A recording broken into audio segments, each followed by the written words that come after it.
Radio 59 WROW, first on the dial. And now, another tale well calculated to keep you in suspense. Are you a commuter? When you hurry onto that late train in the evening, how do you choose your seat? You try to get as far as possible from the big black cigar, or as near as possible to somebody reading your favorite periodical. Next time, look out. You may be sitting next to the man who murders people.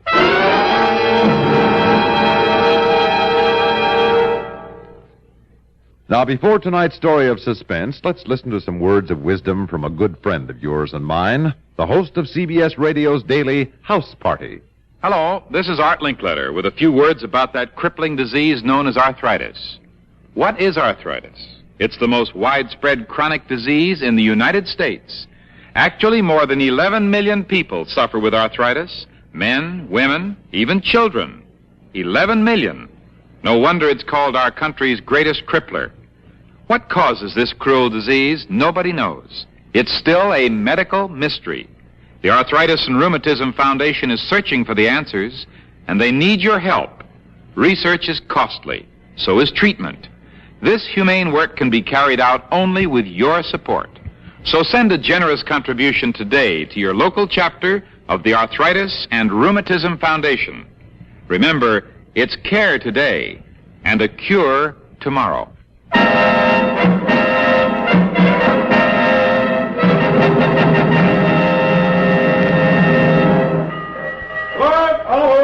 Train now leaving for East Clearwater, Newbury, Roseville, Milford, all right? Wait, please. Hold it, conductor. You made it. Here, step up. Oh, I thought I'd never... Watch it, miss. Your bundles. Look at it.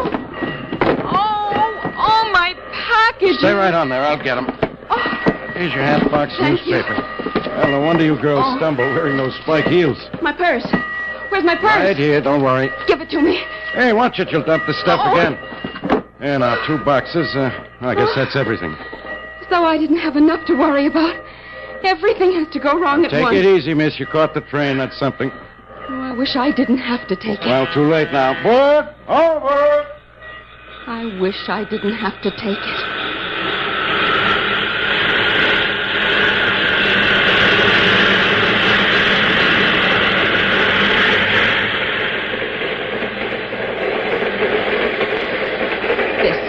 Horrible.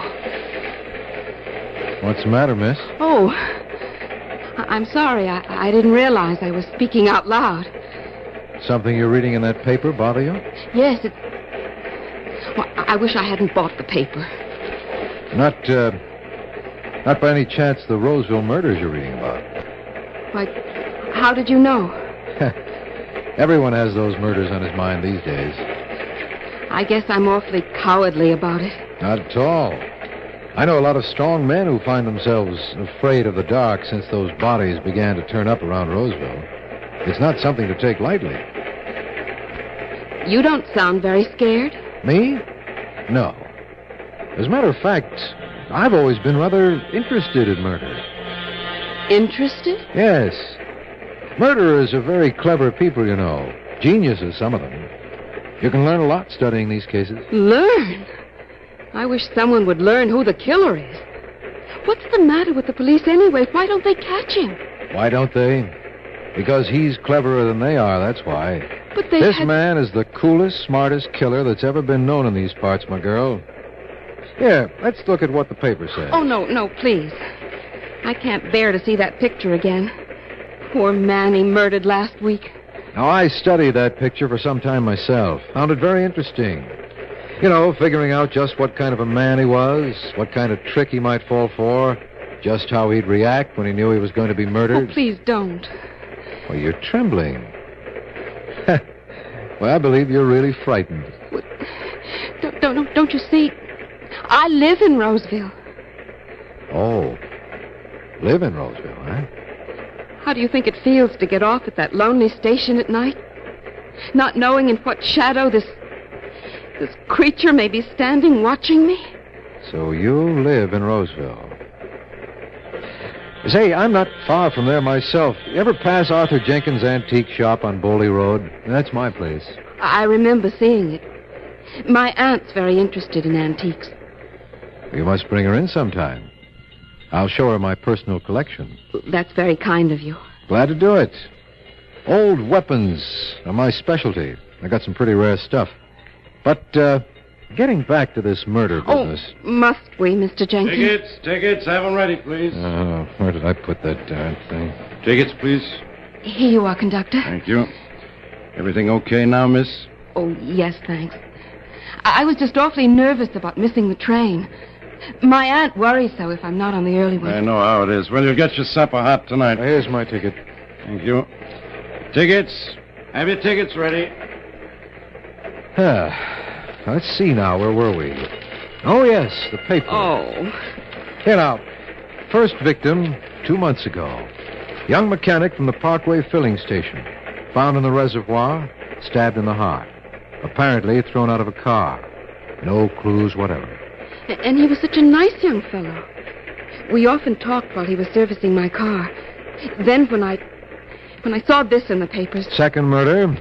Wealthy broker left New York on the 4:45 one evening and never arrived home.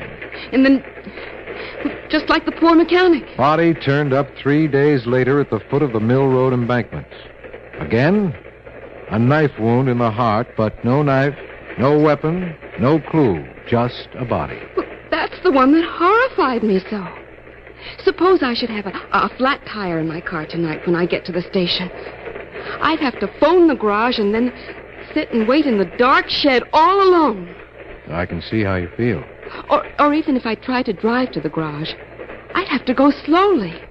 And it's right through the woods and... And the man who murders people jumps out of the woods in front of your car? Yes, definitely something to be nervous about.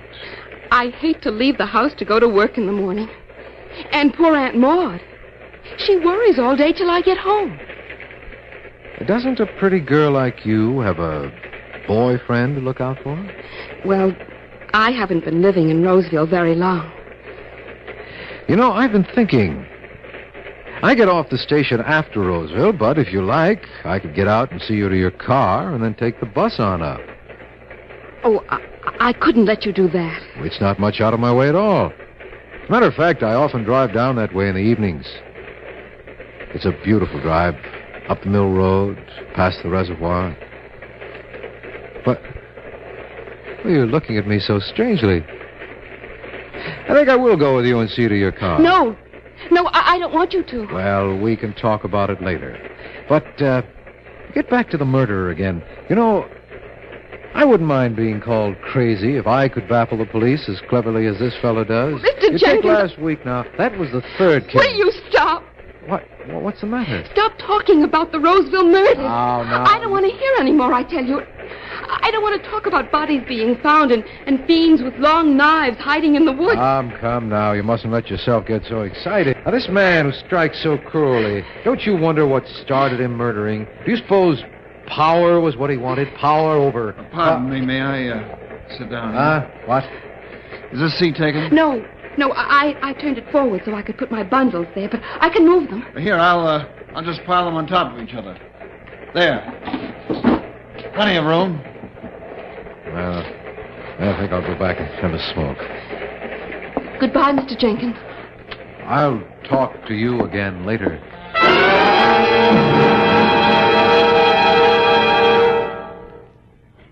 In just a moment, we will return for the second act of Suspense.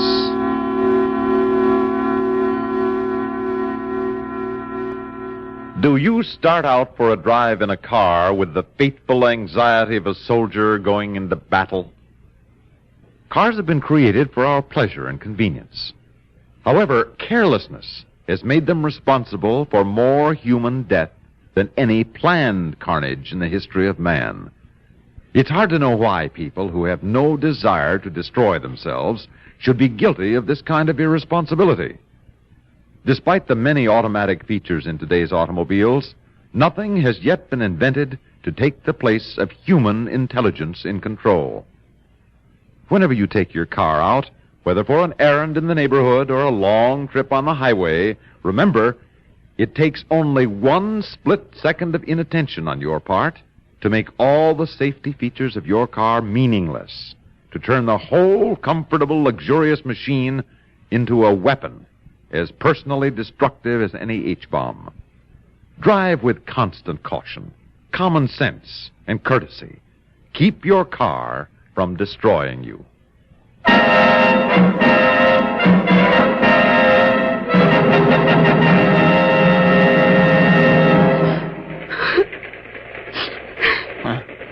Miss, are you crying? No, it's nothing. Oh. Gosh, is there anything I can do? I mean, I'm sorry. I'm the one who should apologize. It's silly of me, but I've been so nervous, and then that man...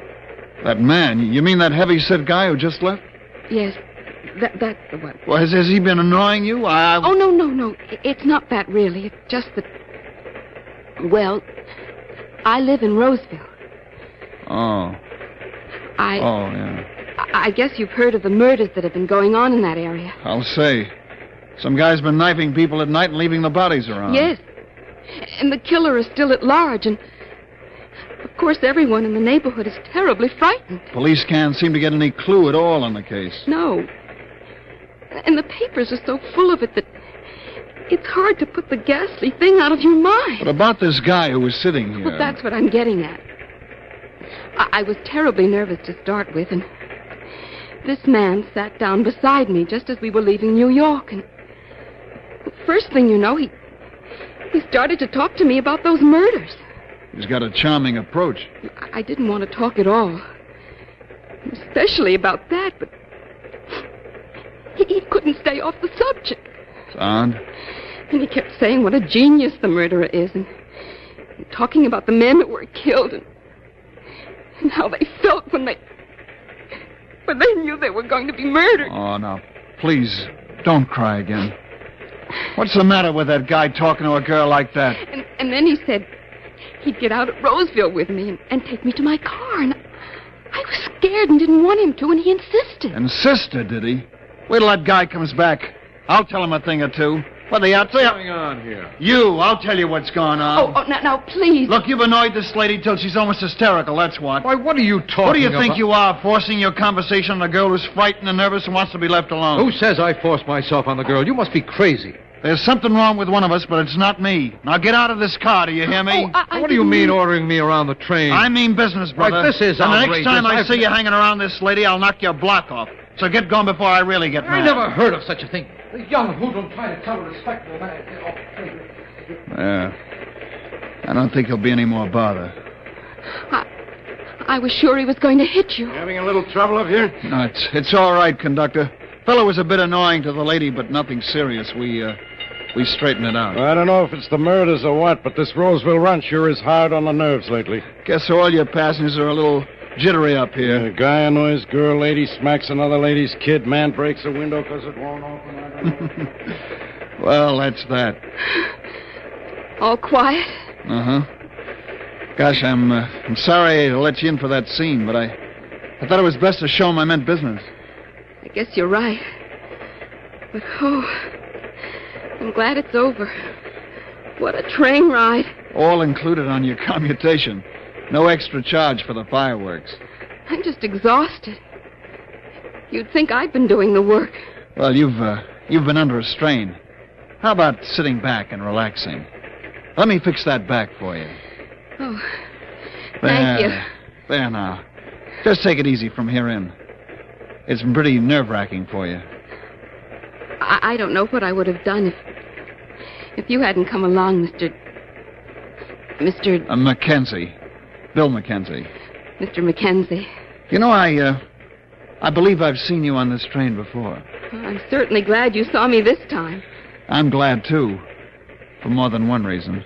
Well, now that it's over, I guess I was a bit silly about the whole thing. That man didn't really have such a bad face at all. He's no monster, just tactless, that's all. That's right. But me with my frayed nerves waving in the breeze, I'd suspect a rabbit of being the Roseville murderer if I met one on the Mill Road in the dark. It's true the guy's probably harmless, but there's no reason why I should go on annoying you, even unintentionally. Well, I do thank you for stopping him.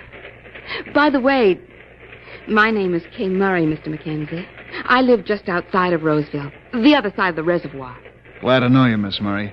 I live in Newbury myself, but look, if you're still frightened, thank you. But I don't feel a bit frightened now. My car is quite near the tracks, and it's only a 10-minute drive home. I'm sure you'll be all right. Because I could see you home, and then I could grab a bus back to Newbury if you'd like me to. Oh, it won't be necessary, really, Mr. Mackenzie. Call me Bill, won't you? Since we're kind of neighbors, we ought to get better acquainted. All right. Bill? Kay. Yes? I told you I've seen you on the train before. Yes? Well, to tell the truth, I've noticed you particularly. That's flattering. And since luck has brought me your acquaintance, may I take the advantage of it and suggest I'd like to see you again sometime? Well, I... How about dinner or a show some night? Or whatever you'd like to do. I'd like to, but... It's kind of sudden, Kay, but please say yes. Well, you might come up to the house some evening and meet my aunt. You mean when I have a stamp of approval, we can go on from there? That's about it. It suits me fine. Let's see, this is Wednesday. How about tomorrow night? Afraid I can't make it tomorrow. Oh, Friday, then. Friday will be all right. About 8 o'clock. Nobody. I've got to get off here. Now, if you're sure you don't want me to ride up with you. Oh, no, thanks, Bill. I'm not scared anymore. How about your address, Kay? Oh, I'm on Ferncliff Road, number 42. It's a big white house just off the Mill Road. I'll find it, all right. See you Friday, Kay. Bye.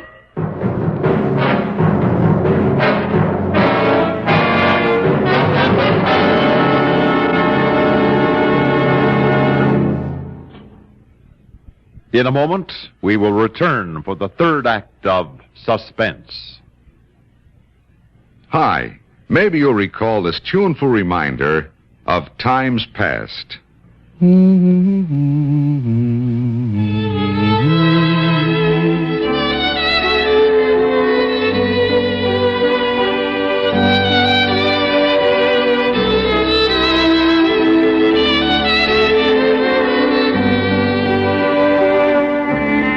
This is Dennis James with something else worth remembering. It's this. You're so right to stay regular with Kellogg's All-Bran. See, it's the normal, natural way to youthful regularity. The whole brand content of Kellogg's All-Bran supplies your system with all the bulk-forming food that you need every day. There's only one All-Bran. It's Kellogg's All-Bran. So relieve irregularity from lack of bulk, as millions do, with a bowl full of Kellogg's All-Bran each morning. ALL-BRAN. It's Kellogg's All-Bran.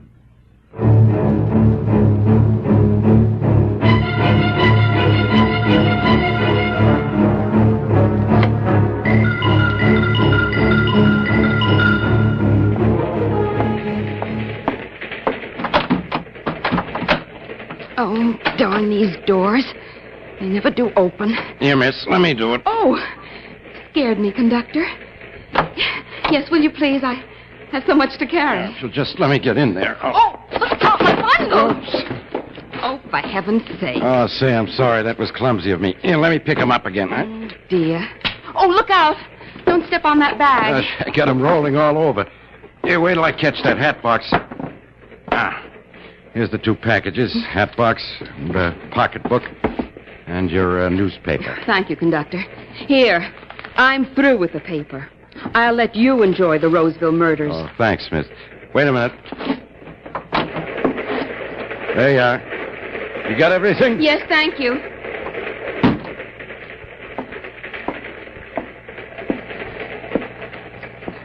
May I sit down? Why, certainly. Go. What? Why, what do you want? I want to apologize to you, Mr. Jenkins. I've been feeling dreadful about that young man being so hasty with you. Young Sir Galahad, huh? If I annoy you, why don't you keep away from me? That's just it. You don't annoy me. Well, if I don't, you certainly let Honestly, Mr. Jenkins, it's hard to explain just how it happened, but, well, I was so tired and nervous and all, and the young man got the impression that you'd been upsetting me. A bit impetuous of him, wasn't it? I guess it was. Actually, I know you didn't mean to upset me, and I was terribly embarrassed when he spoke to you that way. Well, pretty embarrassing all around, I'd say. But I didn't know what to do. He meant well, you see, and it all happened so fast. Anyway, I thought I'd walk back and find you to tell you how sorry I am over the whole mix-up. Well, I don't know. I am not accustomed to being taken for a masher. But you weren't at all. I wouldn't have been speaking to you in the first place if you hadn't looked like a respectable person. Well, I certainly wasn't being treated like and one. I would have enjoyed talking if I hadn't been so unstrung. But you know what nerves can do to a person. Well, I knew you were jumpy about something the first time I looked at you. My name is Kay Murray, Mr. Jenkins. Can't we shake hands and no hard feelings? Well, all right, young lady. I guess it was all just a misunderstanding. I didn't intend to be rude, and, well, it's nice of you to understand. Roseville! Say, here's your station now. Yes, you were right on time. Oh, let's see. Have I got everything? You have quite an armful. You know, Miss Murray, I'll repeat that offer I made before, if you like. I mean about seeing you to your car, if you want me to. Oh, no, it really isn't necessary. Pretty dark night, young lady. Well, gee, I don't know. Now that it comes right down to it, I guess I would feel better if you'd walk over with me. Then I can drop you off at the bus station. If you're sure it won't make you too late. No, I never run on a schedule. I'm often busy half the night. Well, we'd better hurry. Is the car far? No, just the other side of the grove. Watch your step. Out there. Jump. I've got you. Which way? Oh, right over here. There's a path. All right. See that you don't stumble. You certainly don't waste much electricity in these stations. Now, this is the bad part. In through the trees here. Well, I'm glad you came. It's dark, all right. And quiet with the train on. Say, did you hear something? What do you mean? There it is again. Let's stop a minute. Hear it? There's someone following us. I don't hear a thing. It must have been the trees. Wait. I could have sworn... Well, maybe not. Let's go. Oh, gee. You really had me worried for a moment. Strange what tricks mental suggestion can play. Very strange. Why, there probably isn't a living soul within half a mile of here. Not at this time of night. Now, if I'd been alone and thought I'd... There he is! Look, between the trees! Oh! Stand still, both of you. He's got a gun case. Stand still. No, it can't be. Not a move, you hear? It's not too dark for me to shoot straight. You! Who is it? It's the conductor on the Roseville train, Kay. Oh! If you'll just step back on the path and put your hands over your head. No, you'll Don't never... run, Kay. He'll shoot. You'll never get...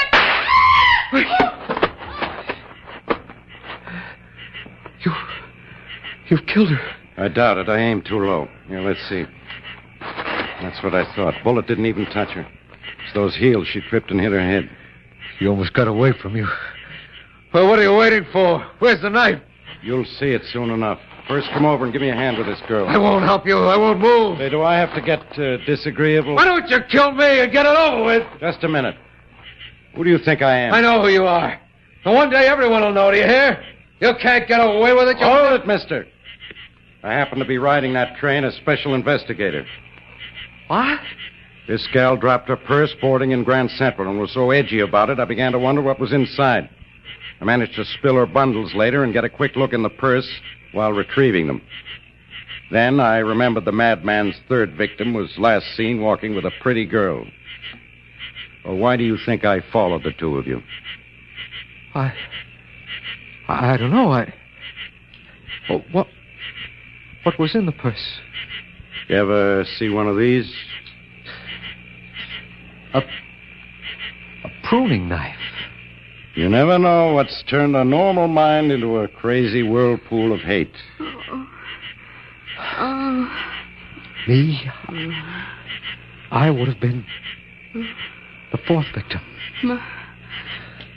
My purse. Where is it? You're trading it for a pair of bracelets, sister. I never thought the man I was after would be wearing spike heels.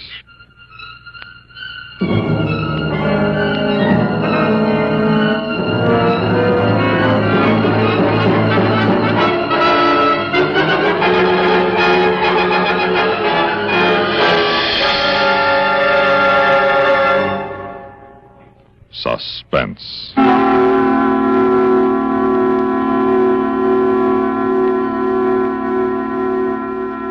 You've been listening to The Man Who Murders People. Written for Suspense by Mariana Norris. In a moment, the names of our players and a word about next week's story of Suspense. Ever stop to think about this? Radio is the swiftest, most flexible news medium. In addition, as veteran CBS newsman Lowell Thomas observes, I wonder if you are taking full advantage of something that radio can do best of all. That is, keep you informed on national and world events. The Daily Human Show. That's what I'm here for. And I hope that you will join me each evening for a fast swing around the world. Lowell Thomas, each Monday through Friday night at this radio address. Now, here's news about CBS News. Soon, broadcasting's foremost news service brings you twice the coverage, double the detail, double the depth. Starting Monday, November 28th, each weekday, CBS News goes double for you for a full 10 minutes every hour on the hour. The first word in speed, the last word in accuracy. CBS News goes double for you soon on CBS Radio.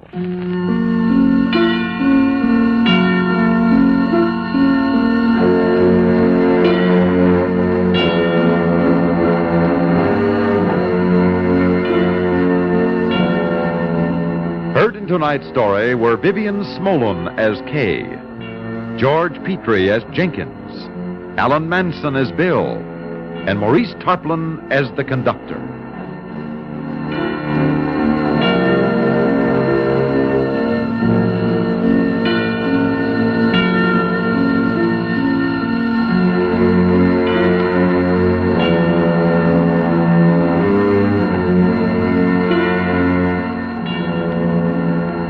Listen again next week when we return with Night on Red Mountain by William N. Robeson.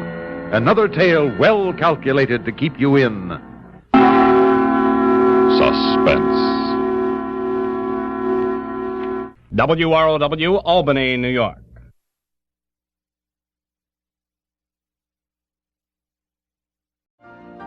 You've been listening to the OTR Gold Network. Find more classic radio at otrgold.com.